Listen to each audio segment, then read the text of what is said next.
میرا تعلق بنگلہ دیش کے ایک قصبے سے ہے اور ہمارے کچھ رشتہ دار انڈیا میں رہتے ہیں۔ ہم 2 یا 3 سال کے بعد وہاں ان سے ملنے کو جاتے ہیں۔ اس سال بھی ہم 2 سال کے بعد اپنے رشتہ داروں کو ملنے کے لیے انڈیا گئے۔ جنوری کو ہم اپنے گھر سے روانہ ہوئے۔ سفر کافی لطف اندوز ہوتا ہے اور وہاں پہنچ کے اپنے کزن سے خوب ہلا گلا کرتے ہیں، لیکن اس بار کچھ ایسا ہوا کہ جو پہلے میرے ساتھ کبھی نہیں ہوا تھا۔ میری عمر تقریباً 24 سال ہے۔ جم جوائن کرنے کی وجہ سے میرے مسلز بہترین ہیں۔ ہم شام کو 7 بجے کے قریب اپنے رشتہ داروں کے گھر تھے۔ فریش ہو کے کھانا کھایا اور تھوڑی سی گپ شپ کے بعد سب سو گئے۔ صبح سب نے اٹھ کے ناشتہ کیا اور ہم سب کزنز تاش کھیلنے بیٹھ گئے۔ تھوڑی دیر بعد باہر دروازے پہ دستک ہوئی۔ میری کزن اٹھ کے گئی اور پوچھا کون؟ تو آواز آئی دیدی میں تانیہ، دروازہ کھولو۔ اس نے دروازہ کھولا تو ایک 27 یا 28 سالہ لڑکی اندر داخل ہوئی اور میری کزن نے پوچھا تانیہ اتنے دن سے کہاں غائب تھی؟ کام پہ کیوں نہیں آئی؟ تو وہ بولی دیدی گھر پہ چھوٹا سا مسئلہ تھا اس لیے نہیں آ سکی۔ وہ دونوں آپس میں باتیں کر رہی تھیں اور میری توجہ ان پہ ٹکی ہوئی تھی۔ میرے کزن نے کہا کہاں کھو گئے ہو؟ چلو۔ میں نے کہا کچھ نہیں بس ایسے ہی، اور ہم پھر سے کھیلنے میں مصروف ہو گئے اور تانیہ گھر کے کام کرنے لگی۔ وہ جدھر جدھر کام کے لیے جاتی میری نظریں اسی پہ ٹکی ہوئی تھیں۔ میں نے آج تک کسی لڑکی یا عورت کو ایسے نہیں دیکھا تھا، لیکن اس سے میری نظریں ہٹ ہی نہیں رہی تھیں۔ خیر اس نے گھر کا سارا کام کیا اور بولی دیدی میں جا رہی ہوں۔ تو میری کزن نے کہا کہ اب چھٹی نہ کرنا کیونکہ ہمارے گھر مہمان بھی آئے ہوئے ہیں۔ تو وہ بولی جی دیدی اب چھٹی نہیں کروں گی، اور پھر وہ گھر سے باہر چلی گئی۔ مجھ سے خود پہ قابو پانا مشکل ہو رہا تھا۔ اس کے نکلتے ہی میں نے اپنے کزن سے کہا کہ میں ابھی آیا، اور اٹھ کے باہر اس کے پیچھے نکل گیا۔ تانیہ گلی میں جا رہی تھی، میں اس کے پیچھے چلنے لگا۔ پھر وہ ایک دکان پہ رک گئی اور میں اس کے سامنے ایک سگریٹ شاپ تھی اس پہ چلا گیا۔ دکاندار بولا کیا چاہیے بابو؟ میں نے کہا ایک ڈائٹ کوک دے دو، اور اس نے مجھے کوک دیا۔ میں نے وہیں کھڑے ہو کے ڈائٹ کوک پیا۔ اتنے میں وہ وہاں سے چلی گئی۔ پھر میں بھی گھر کی طرف چلا گیا۔ گھر پہنچا تو میرا کزن پوچھنے لگا کہاں چلے گئے تھے اچانک؟ کیا ہوا؟ طبیعت تو ٹھیک ہے تمہاری؟ میں نے کہا ہاں سب ٹھیک ہے، گھبرانے کی کوئی بات نہیں، بس ایسے ہی باہر چلا آیا۔ پھر ہم سب گپ شپ میں مصروف ہو گئے اور شام کو میں نے اپنے کزن سے کہا آؤ باہر چلتے ہیں۔ ہم دونوں گھر سے باہر گھومنے نکل آئے۔ ہم ایک کافی شاپ پہ جا کے بیٹھ گئے۔ میں نے اپنے کزن سے پوچھا کہ صبح جو ہمارے گھر آئی تھی وہ کون ہے؟ میرا کزن ہنسنے لگا اور کہا کیا بات ہے، کہیں دل تو نہیں آ گیا اس پہ؟ میں نے کہا ہاں یار بڑی مست چیز تھی، کیا جسم ہے اس کا اور کیا چال ہے اس کی، میرا تو دل کر رہا تھا کہ ابھی پکڑ لوں۔ میرا کزن پھر زور زور سے ہنسنے لگا اور کہا کہ یہ 1 سال سے ہمارے گھر میں کام کر رہی ہے۔ اس کے شوہر نے اسے چھوڑ دیا تھا، اس کے بعد وہ لوگوں کے گھر میں کام کر کے اپنا گزارا کرتی ہے۔ میں نے پوچھا کیا خیال ہے، ہاتھ آئے گی کہ نہیں؟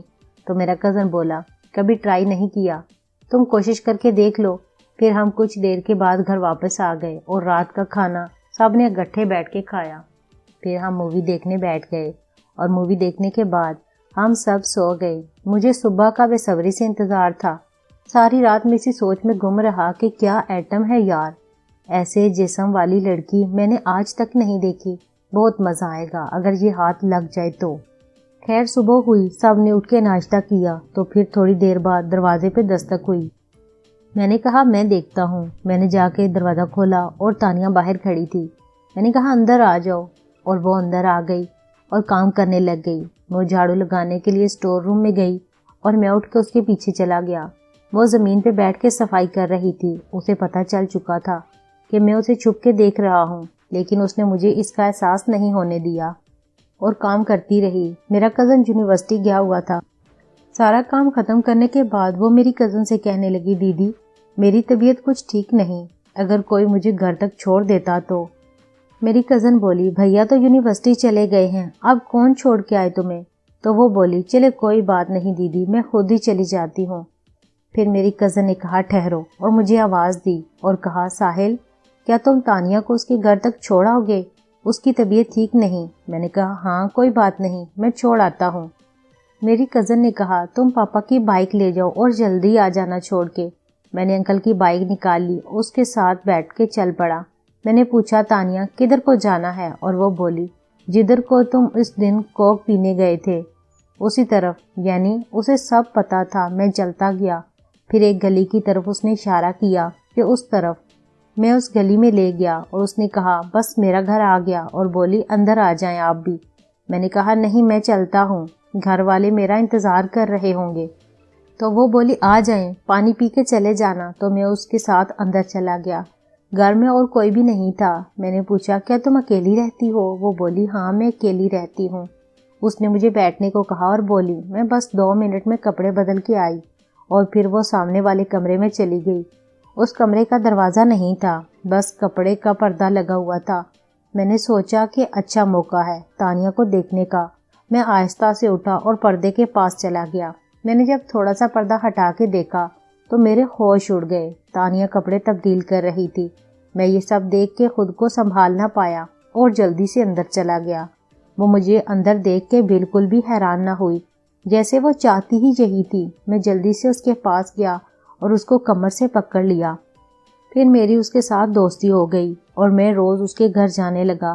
1 ماہ بعد جب گھر والوں نے کہا کہ تیاری کر لو، ہم 2 دن بعد گھر واپس جا رہے ہیں، تو میں ایک دم سے گھبرا گیا، لیکن جانا تو تھا ہی گھر والوں کے ساتھ۔ خیر میں نے جانے سے پہلے اپنے کزن کو کہا میرے لیے کوئی نوکری ڈھونڈو، میں ادھر آ کے کام کرنا چاہتا ہوں۔ تو اس نے کہا جو ہی کوئی نوکری ملے گی وہ اسے بتا دے گا۔ آنے کے 15 دن بعد کزن کی کال آئی کہ تمہاری نوکری کا انتظام ہو گیا ہے، اگر کرنا چاہتے ہو تو آ جاؤ۔